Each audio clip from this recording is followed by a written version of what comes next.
आशिर, ये आप मुरझाए हुए फूलों को क्यों देख रहे हैं?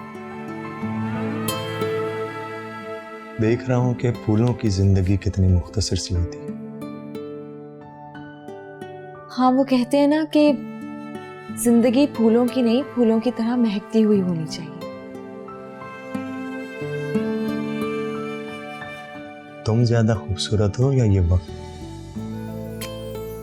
जो मुझे तुम्हारे करीब होने का एहसास दे रहा था? शराब और आपकी बातें आप ही के बदौलत है।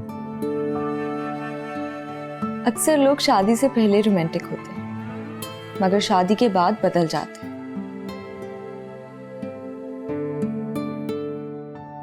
आशिर, आप प्लीज शादी से पहले वाले आशिर ही रहिएगा हमेशा।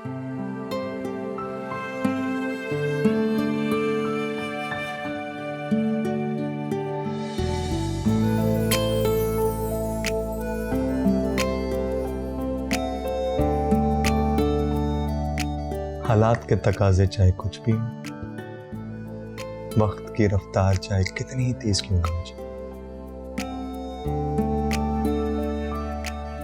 ना ये हाथ छूटेगा और ना ही तुम्हारा साथ छूटेगा। वादा करता हूं।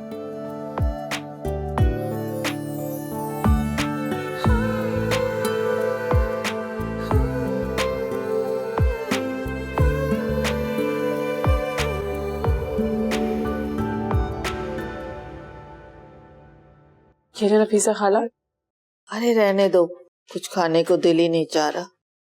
बस दिल जैसा डूब सा रहा है। आप कुछ खाएंगी नहीं तो आपकी तबीयत कैसे सही होगी? अस्सलाम वालेकुम।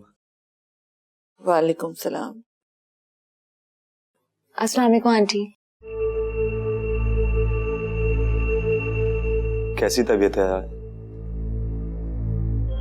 अल्लाह का शुक्र है काफी बेहतर है, लेकिन पता नहीं कमजोरी बहुत है। समझ में नहीं आ रहा कि चक्कर क्यों आ रहे हैं। हाला, दवाई दी थी? बस आप अपनी सेहत का ख्याल रखें। अंकल का फोन किया। उठाएं। अस्सलाम वालेकुम अंकल।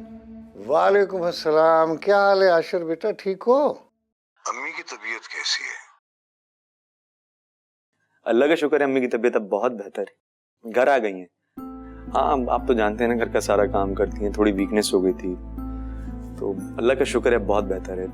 अभी भी बस थोड़ा सा बस रेस्ट कर लें तो और अच्छी हो जाएगी तबीयत।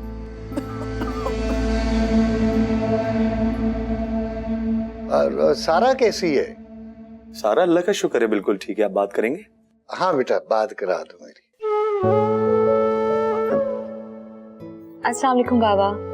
वालेकुम अस्सलाम। कैसी हो सारा, ठीक हो? जी बाबा, सब मेरा बहुत ख्याल रख रहे हैं। अच्छा अच्छा अच्छा अच्छा, देखो अपना बहुत ख्याल रखो और अपने से ज्यादा अपनी सास का ख्याल रखना। जी बहुत खिदमत करूंगी, आप बेफिक्र रहें। ठीक है बेटा, ठीक है, मैं फिर फोन करूंगा। अच्छा जी जी, ठीक है ठीक है। अल्लाह हाफिज, अपना ख्याल रखें। ठीक है सर, खुदा हाफिज। खुदा हाफिज। अरे हाला, पाँव तो दबाओ, बहुत दर्द हो रहा है। या अल्लाह, जी क्या हो गया? किसकी नजर लग गई है मुझे?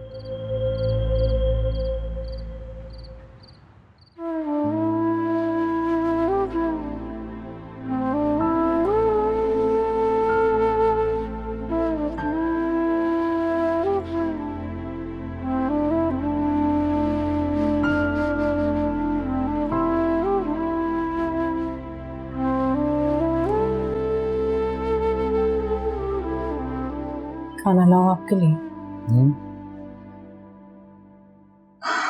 नहीं, मुझे भूख नहीं है।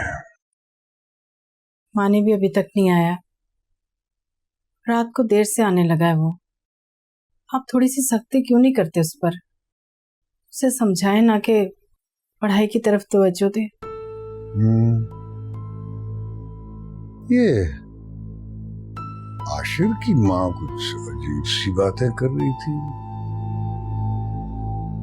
साफ लग रहा था कि वो हमारी सारा को इल्जाम दे रही है अपनी तबीयत की खराबी का।